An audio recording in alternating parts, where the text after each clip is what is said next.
now you understand why it's going to take us a couple of years to develop a new policy. First of all, what is it we're talking about?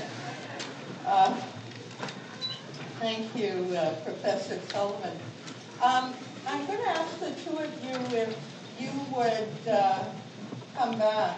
It's a bit of a awkward setup here, but there are some chairs and some mics, and I'm going to moderate. So we've heard two excellent presentations, one about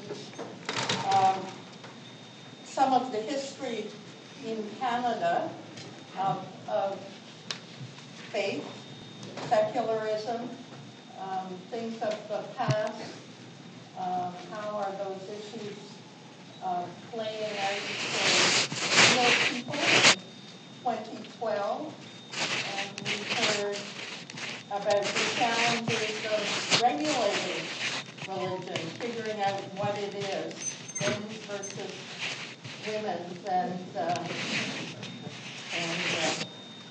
central versus peripheral. Questions for our speakers? Thank you both for those wonderful remarks. They're very enlightening. And I really identified with that idea of needing to promote culturally and maybe for equality. Hearing the speech that you though really reminded me of a recent speech in Ontario of citizenship, of bake sales being banned, or discussion of bake sales being banned, and citizenship votes, and sort of similar discussions of the religious gifts that practices, talking about religion as monolithic wholes, and discussing new people's religiosity when the issues being discussed are all relevant in that conversation. And I wonder, how do we take issues like that are kind of seen as periphery issues where there's some other connected to fear of the other or race and ethnicity and uncertainty, to transform ourselves into majorities that are in dialogue with one another, as opposed to talking about reasonableness, etc.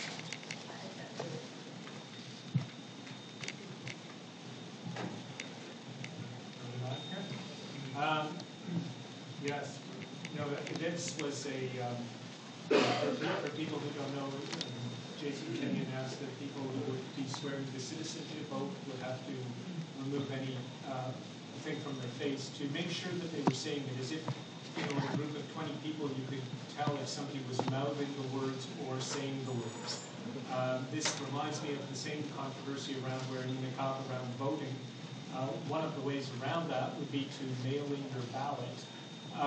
So we don't actually require, it seems to me when you have these kind of irrational decisions where we don't require people to reveal their faces to vote, we don't actually check that people are saying the oath of citizenship really, but now they've become issues, and they've clearly become issues around religion and immigration, and around one particular religion, and it's quite obviously Islam. So these are, I think that this is part of that stem. The anti-immigration sentiment, anti-multicultural sentiment are now gravitating towards religious issues. Some people think that religious issues are simply code for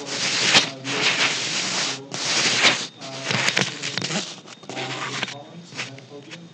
But in fact, religion seems to be playing a new role.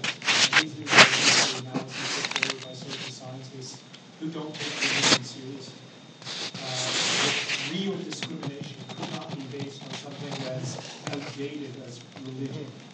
But in fact, we are finding in Canada that this is returning, and with a certain vigor. I think that makes this dialogue very different.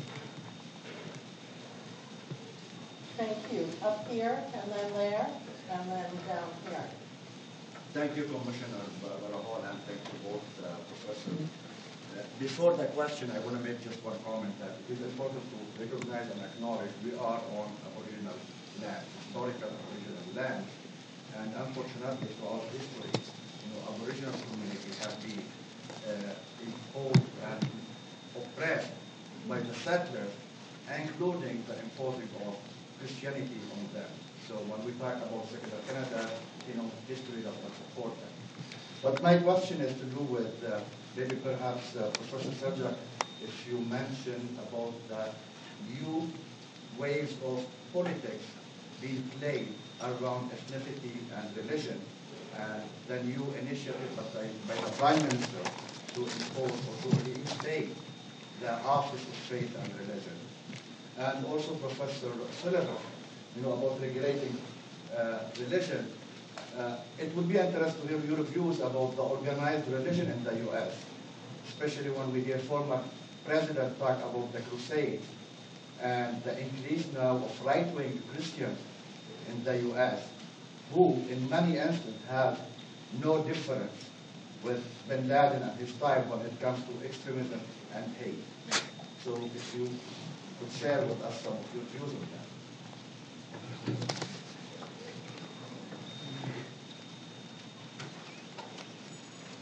I'm not sure that there is an increase of right-wing religion in the U.S. I do think that there is a high degree of hostility towards Islam in the U.S.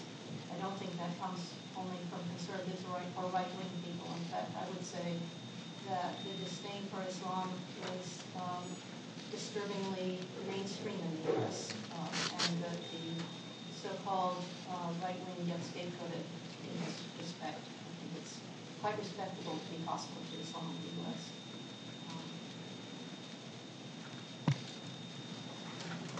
You asked about the establishment of an office for religious freedom, I believe. Yes, and how religion is being used now to divide and conquer, by the current government, which it's continuation of past practices. Yes, yeah. This is a new initiative by the Conservative government to establish an office of religious freedom, like the one that was created by the Clinton administration. I was at the consultation, the conference that they had before this was made public, that the office would be established. And it was very interesting to be there and to listen to the debates. I was there as a scholar of religion, interested in religion and human rights. And I would say that it's a worthwhile initiative. It's anything that works towards the focus on human rights internationally and nationally is very important. I would like to see the scope of that office broaden so that the definition of religious intolerance and discrimination would also be broader.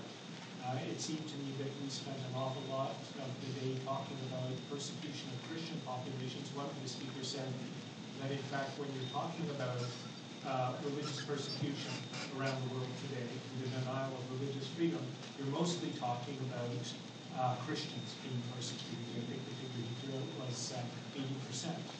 And I thought, well, that's a very limited definition of restrictions on religious freedom. I mean, the government of China restricts the religious freedom of its entire population, so that's 1.2 billion people.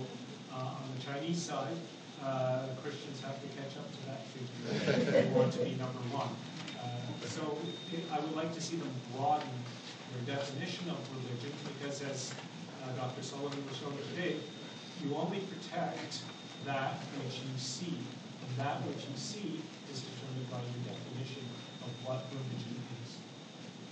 Maybe I would just add on to that, if I might, because we do have one of these offices in the U.S., FERPA, we call the act, and I think that, at least in the U.S. context, and this may be different for Canadians, I'm extremely uncomfortable with the U.S.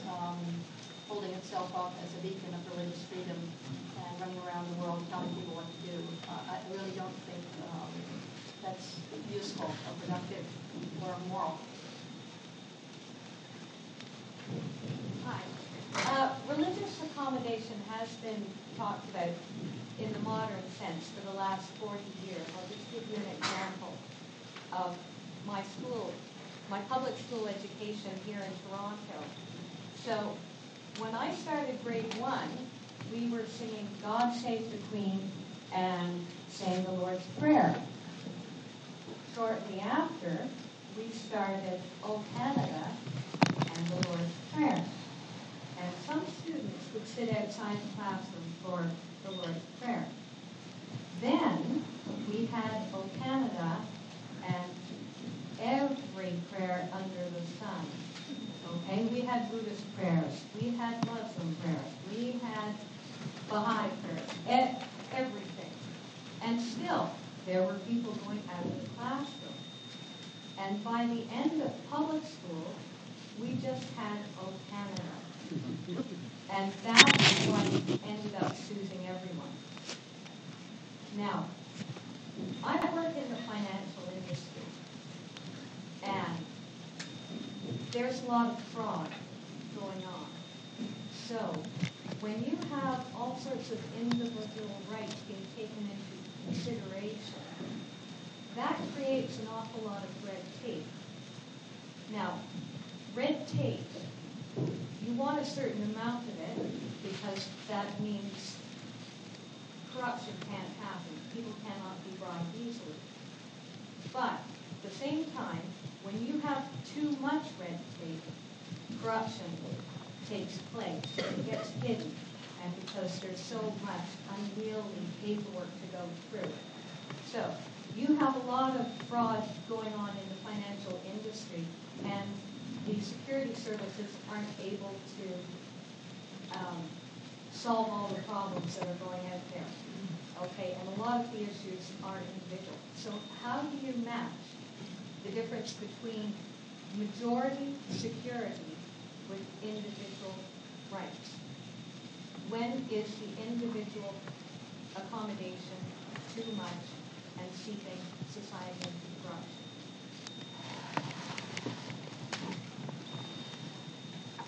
The Canadian system is a little different from the American.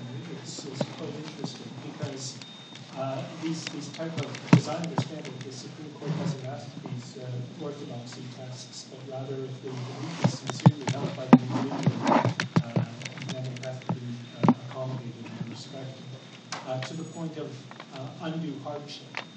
And then if the company or the group concludes that accommodating this particular person would, for example, bankrupt the company, open them to lawsuits, violate laws of health and safety, then the accommodation is not protected. Now, this is what I said about the values. I mean, so that seems reasonable. But again, then we ask, what is too much and what is undue hardship? Undue hardship according to whom? And so, in fact, it seems like a neutral set of criteria that can be unilaterally imposed.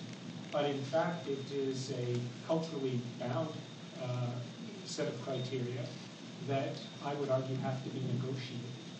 In other words, we shouldn't just assume that we know what reasonable is and what undue hardship is. It should be part of the dialogue, and I hope it certainly will be part of the dialogue